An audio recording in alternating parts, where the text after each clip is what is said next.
네, 이낙연 후보가 대장동 공세 수위를 높이고는 있지만 특검에는 반대하는 입장을 보이고 있습니다. 예. 이재명 후보 측에서는 이준석 대표가 특검에 압박을 가하면서 좀 이간질을 하고 있는 거 아니냐 뭐 이런 이야기도 하고 있는데 어떻게 보세요? 특검을 하려면 민주당에서 일부가 동조를 해줘야 되는데 할 수 있는 것은 이낙연 후보를 지지하는 의원일 텐데 예. 지금 민주당 내부에서 보면 특별검사를 하자는 것은 곧 야당의 주장에 동조하는 것이기 때문에 예. 내부에서 완전히 몰려서 불가능하다. 따라서 박용진 의원까지도 특검을 못하겠다고 하고 있는 거잖아요. 근데 제가 유심히 보는 이 대목이에요. 검찰은 이 대목 절대 안 밝히고 못 밝힐 겁니다.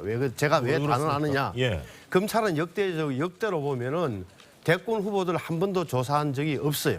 이번에 검찰 태도를 보면 계속 8월 30일 첫 보도가 나온 이후에 한 달 동안 정확히 9월 29일 돼서 움직입니다. 다시 말하면은 수사를 할까 말까 안 하려고 끝까지 안 하려고 한 거예요.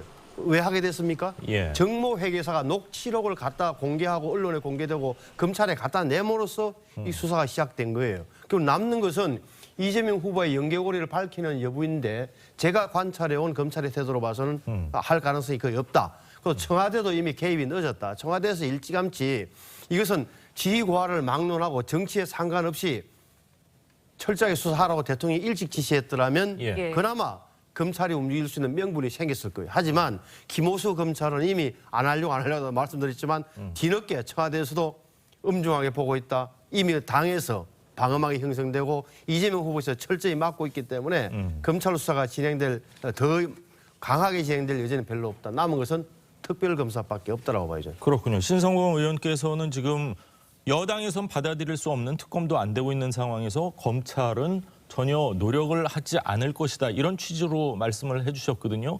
그렇다면은 흐지부지 될 수도 있다는 얘기인데 특검이 아니라면은 김 교수님 보시기에 대통령 선거 오늘이 10월 8일이니까 3월 9일이거든요. 딱 5달. 5개월하고 하루 남았거든요. 이 상황에서 검찰이 수사를 안 하고 민기적거린다. 이게 가능한 일일까요? 근데 왜 검찰이 그렇게 민기적거린다고 말씀하신 전 잘 모르겠는데 수사하는 내용들이 다 나오고 있어요.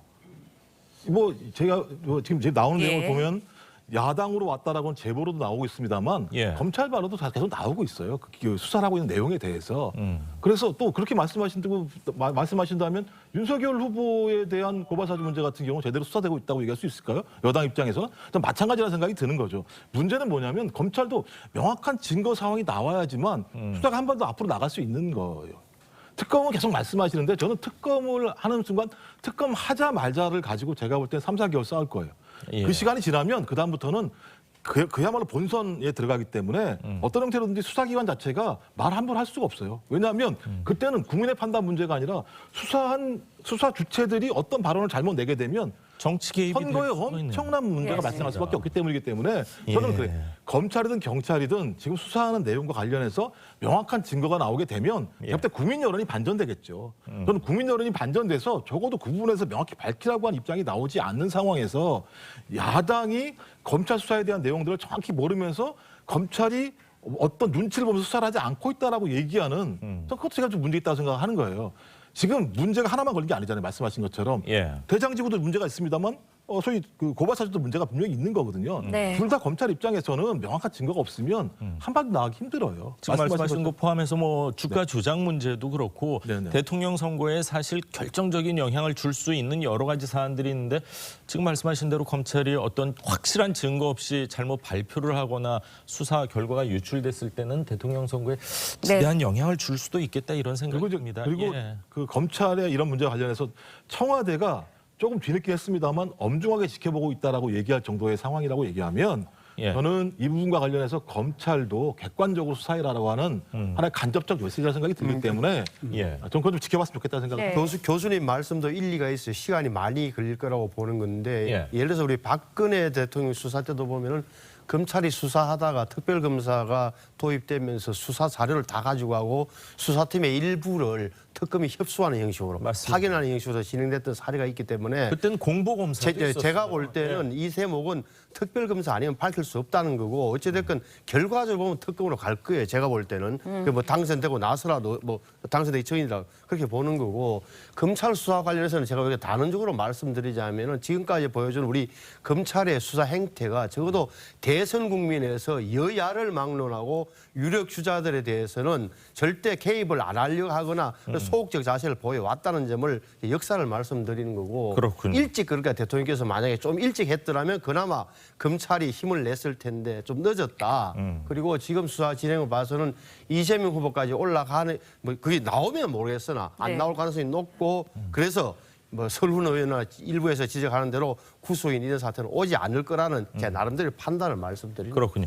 월요일서부터 국정감사가 시작이 됐습니다. 여야 공방, 뭐 대장동 이 의혹을 놓고도 뭐 큰 싸움이 벌어지고 있는데 어제 국토위 국감 영상 저희가 준비했습니다.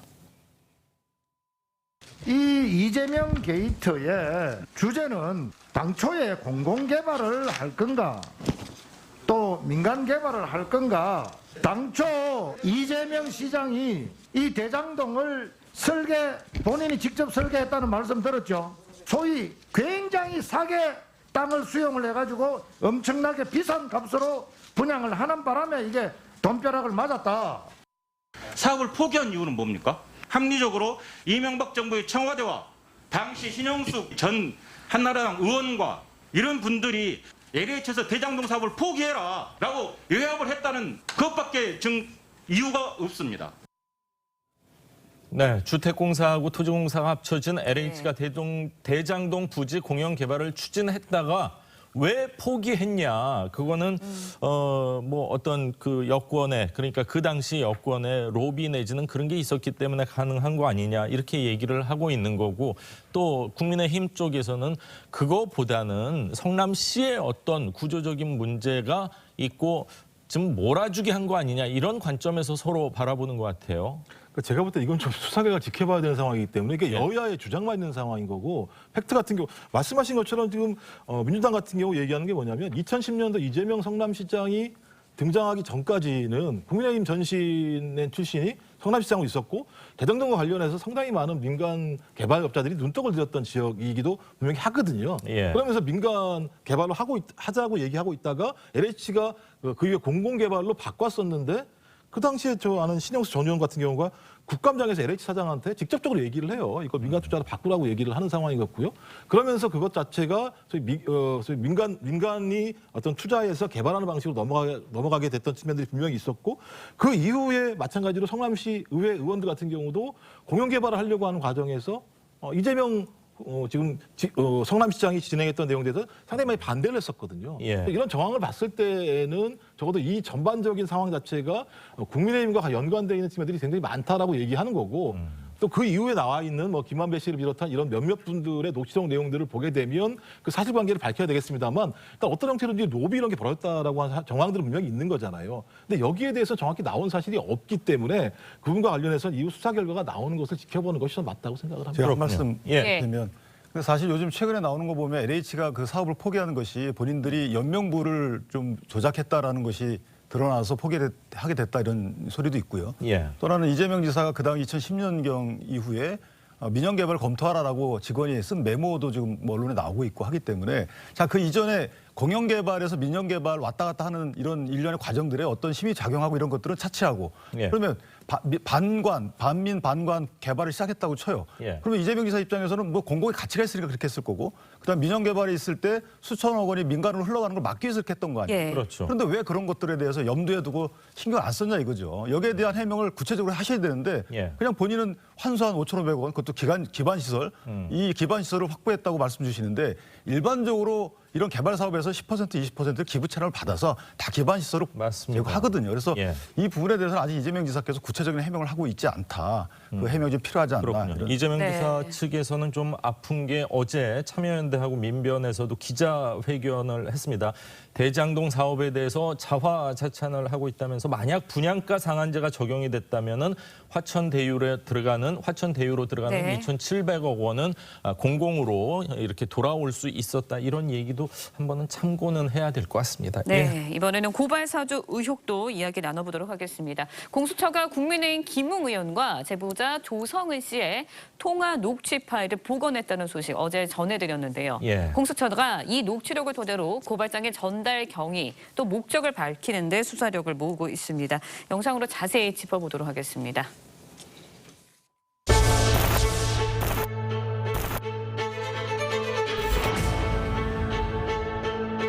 그것이 4월 8일, 3일과 8일 두 차례 오고 나서 8일에는 김웅 후보의 전화도 받으셨어요? 네, 제가 일전에 방송에서 공개했던 것처럼 대검 민원실에다가 꼭 접수를 해라. 대검찰청이라는 곳은 굉장히 이제 상징적인 공간이기 때문에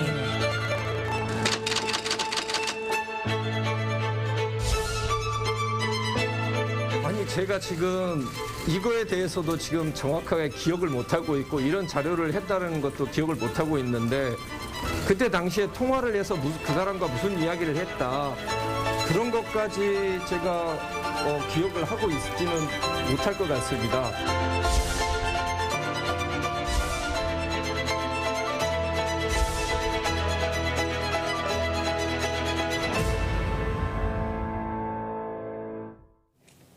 김웅 의원과 조성은 씨 통화 녹취 파일이 복원된 것으로 알려지면서 파장이 커지고 있습니다.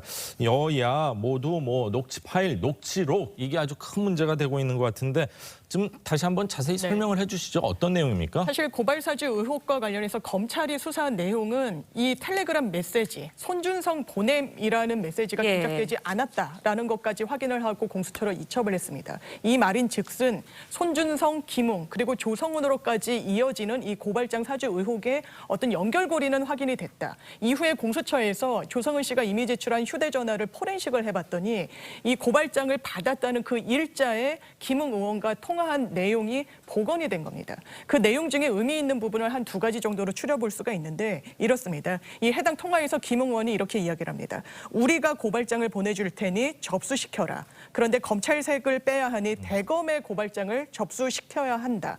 이 말인즉슨 이 우리라는 것은 아마 맥락상 검찰로 읽히는 그런 대화 내용으로도 이제 해석이 될 수 있고 그렇다면 대검은 직접 수사를 하는 파트가 아닙니다. 왜 대검에 하라고 했는지 이 서울중앙지검에 그 당시에 고발장을 접수하게 되면 이성윤 지검장과 윤석열 전 총장이 상당히 갈등을 일으키고 있던 국면이었기 때문에 뭔가 입맛대로 수사가 진행되지 않았을 거라고 추정하는 것이 합리적으로 제기될 수 있는 그런 사안입니다. 또 두 번째 녹취 내용과 관련해서는 내가 고발하면 검찰이 시킨 걸로 오인받을 수 있으니 생각할 수 있으니 네가 여기서 조성은 씨입니다. 조성은 씨가 직접 고발장을 접수하는 게 좋겠다. 그렇다면 이 검찰과의 연결고리를 왜 희석하고 보여주지 않으려고 했던 것인지 수사기관에서 반드시 밝혀져야 된다고 봅니다. 네, 공수처에서는 이제 김웅 의원이 말한 우리가 누구인지 전화 녹취에 나온다는 그 우리가 누구인지 수사 초점을 맞추고 있는 것으로 전해졌습니다.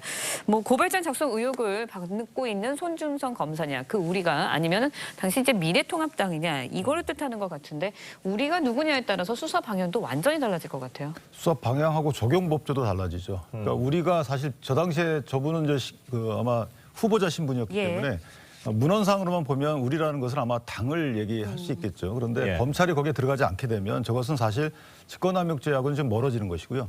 두 번째는 공직선거법 위반과 관련된 혐의도 일반 공무원이 관여했을 경우에는 그게 공소시효가 10년이지만 그렇지 않을 경우에는 6개월이거든요. 그런 게 이미 다 완료가 됐어요. 그렇다면 저것을 계속 수사를 하면 안 되는 그런 상황이고 나머지 이제 공무상 비밀 누설죄만 남는데 그것도 검사 등 공무원이 해당 그 판결문들을 빼줬다라는 것이 나와야지만 유지가 가는 거라서 아마 수사의 진행 여부 또는 수사의 적용 법조 등이 다 달라질 것이고 저는 개인적으로 그래서 검찰이 이 사건을 넘기면서 현직 검사가 관여된 것 정황이 확인됐다라는 말을 했고 그다음에 검찰이 법무장관이 그런 취지로 얘기를 했었죠.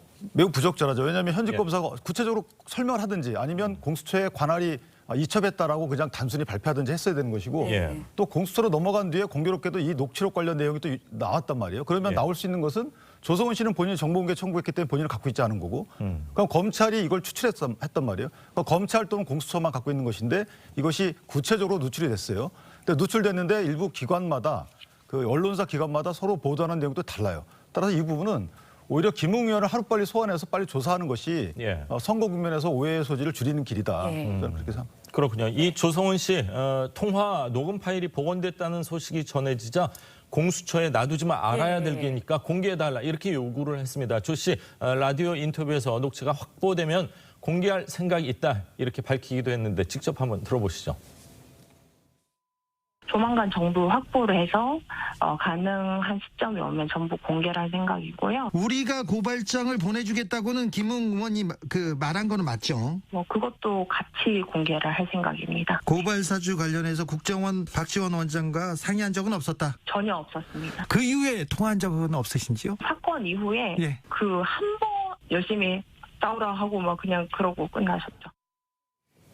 자, 본인이 뭐 지웠는지는 모르겠지만 지금 본인도 정확히 잘 기억이 안 나고 모르니까 이제 공개해 주십사 했는데 만약 공개를 하면은 수사와 관련된 내용이 공개가 되는 거고 지금 피의 사실 그 유출은 큰 범죄 행위로 지금 돼 있지 않습니까? 어떻게 해야 되는 거예요, 이럴 땐? 사실 이 수사의 단초를 제공한 사람이라고 하더라도 수사의 당사자는 아닙니다. 그렇기 때문에 이런 연람 복사를 허가받는 그 자료와 관련해서는 상당히 제한적으로밖에 허가가 안 나고 특히나 이런 정치적인 사건에서 이 녹취를 공수처가 자진해서 이 조성은 씨에게 공개하진 않을 것으로 보입니다. 말씀하신 대로 피의 사실 공표의 문제도 있고 상당히 또 이게 정치적인 수사라는 오해를 자초할 수도 있는 측면이 있기 때문에 아마 그 정보공개 청구를 기각할 가능성이 상당히 높아 보이는데 그렇다고 조성은 씨가 이 해당 파일을 입수할 수 없는 건 아닙니다. 이걸 이미 제출 형식으로 이 휴대전화를 냈기 때문에 반환을 받을 것이고 반환받은 이후에 사설 포렌식 업체에 또 이것을 의뢰를 하면 이 해당 파일은 이 조성은 씨가 확보를 할 수 있게 됩니다. 이 파일과 관련해서 중요한 내용은 지금 관련해서 언론 일부 보도에 따르면 윤석열 전 총장의 이름도 거론이 됐다 아니다 말들이 많이 나오고 있는데 그 부분도 상당히 핵심적인 쟁점적인 부분이라서 조성은 씨가 만약에 확보를 한다면 본인이 공개를 하겠다고 밝힌 만큼 공개를 할 그런 수순에 접어들 걸로는 보입니다. 네, 그런가 하면 조성은 씨 고발 사주 의혹과 박지원 국정원장의 관련성이 의혹이 불거지자 박지원 국정원장과는 그 사건 이후에 짧게 한 번만 통화를 했다 이렇게 이야기도 했거든요. 어떻게 들으셨어요? 이 사건이 아시는 대로 처음에는 검찰이 야당에 한 고발 사주에 고발 청탁 의혹이었는데 박지원 그 정치 구단 국가정보원장 이름 나오면서 갑자기 이제 제보 사주 의혹으로 확 바뀐 그런 경우인데 아시는 대로 박지원 원장과 조성은 씨가 8월 11일입니까? 서울시내 한 호텔에서 이것 때문에 이제 모든 게 지금 흥크러진 상황 아닙니까? 그러면 제가 볼 때는 박지원 씨도 지금 박지원 원장도 공수처에 입건돼 있잖아요. 정식 입건돼 있단 말이에요. 왜 그러냐면은 윤석열 후보 측에서 고소 고발을 했잖아요. 그러니까 국정원법과 선거법 위반으로 했는데 특히나 마지막 부분 윤우진 용산 세무수상 사건 관련해 당시 윤석열 검사가 부장검사가 관여했다는 취지로 이야기를 했던 거 기억나시잖아요. 내가 윤우진 사건을 처음 국회에서 터뜨린 사람이야. 모든 걸 알고 있어. 이 부분을 고발했으니까 저는 당연히 조사를 받을 거고 또 하나 유심히 봐야 될 대목은 윤석열 후보 측에서 문제 삼았던 부분.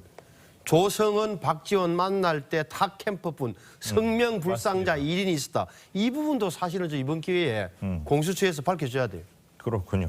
통화 내용을 김웅 의원과의 통화뿐만이 아니라 만약 통화 내용을 공개를 한다면 박지원 원장과는 또 어떤 얘기를 했는지 통화하는 게 통상적으로는 균형이 맞지 않나 하는 생각도 드는데 과연 이걸 공개할 수 있을지는 좀 지켜보도록 하겠습니다. 자, 다음 이야기도 좀 해보겠습니다. 국민의힘이요. 오늘 대선 경선 본선에 진출할 후보 4명을 발표합니다. 네, 당원 투표율이 역대 최고를 기록한 가운데 윤석열과 홍준표 두 후보 중에 누가 선두를 차지할지 관심입니다. 홍현주 기자의 보도입니다. 국민의힘 선거관리위원회는 오늘 오전 10시 일반 여론조사 70%에 당원 투표 30%를 합산해 4명의 본선 진출자를 발표합니다. 당원 투표율이 49.94%로 역대 최고치를 기록한 가운데 이준석 대표 취임 이후 새로 가입한 당원들이 어떤 선택을 했을지 주목됩니다. 윤석열 후보 측은 당원 지지세가 상대적으로 강했던 만큼 높은 투표율이 유리하게 작용할 것이라는 입장입니다. 저도 국민의힘에 들어오고 나서 당원 배가 운동을 저도 열심히 했고 그러니까 뭐 한번 결과를 보시죠. 홍준표 후보 측은 여론조사 결과에서 승부를 뒤집을 수 있다며 특히 젊은 층의 지지세에 기대하고 있습니다. 그런데 최근에 와서 20대, 30대들이 주축이 돼서 저를 압도적으로 밀어주고 있습니다. 유승민 후보는 최소 3위를 지키겠다는 입장인데 4위 싸움도 선두 경쟁 못지않게 치열합니다.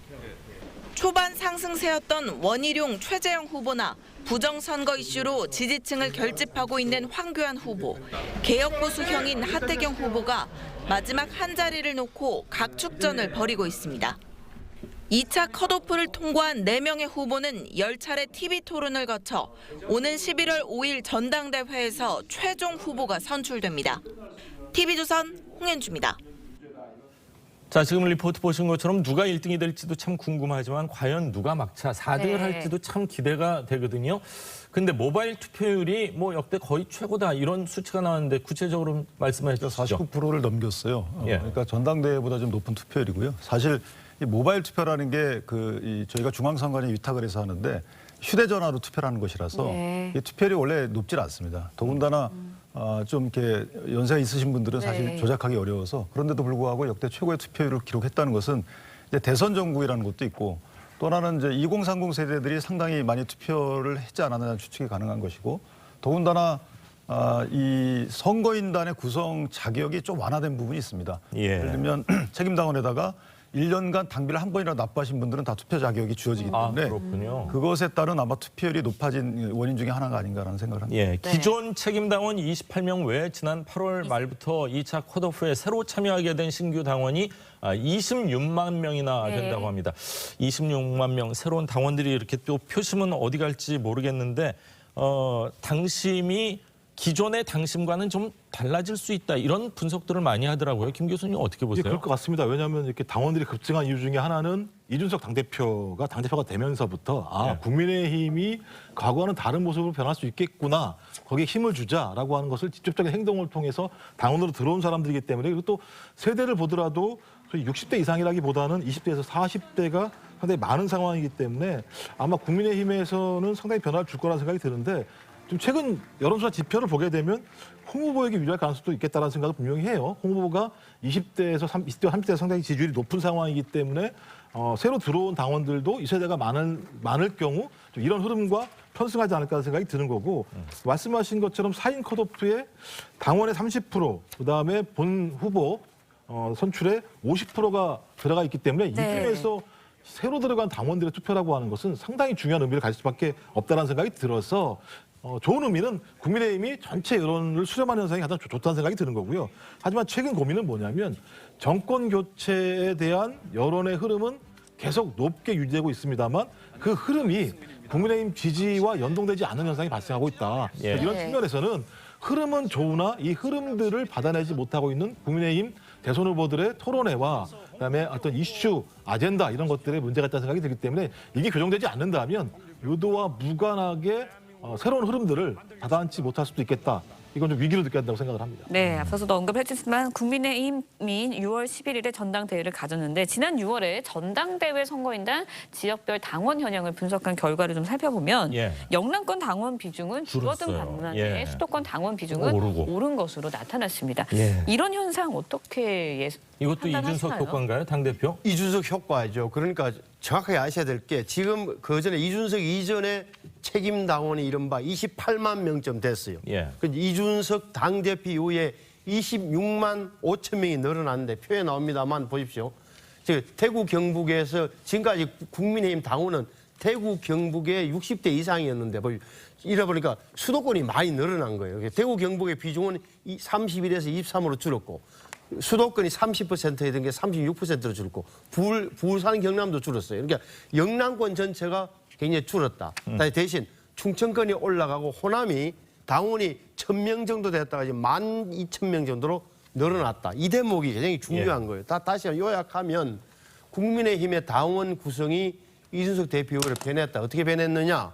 취약 지점이든 20대, 30대, 40대가 적어도 40% 이상 올라간 거예요. 합하면은. 그다음에 수도권이 또 거의 40%가 된 거예요. 이 대목이 굉장히 중요해서 이들이 말 그대로 이번에 투표를 많이 했을까? 했다면 어떤 결과가 나올까? 지금까지 조사와는 다른 결과도 나올 수 있을 거 아니냐라고 조심스럽게 전망을 해봐요. 그렇군요. 국민의힘 쪽에 계신 분들은 사실 누가 4위 되겠다 말씀하시기가 굉장히 좀 뭐 어려울 것 같아요. 그리고 이제 1시간 반 후 잠시 후 10시. 이제 10시에 발표를 하는데요. 10시면 1시간 반 맞죠? 예, 맞습니다. 2시간 반인가요? 예. 2시간. 1시간 반. 네.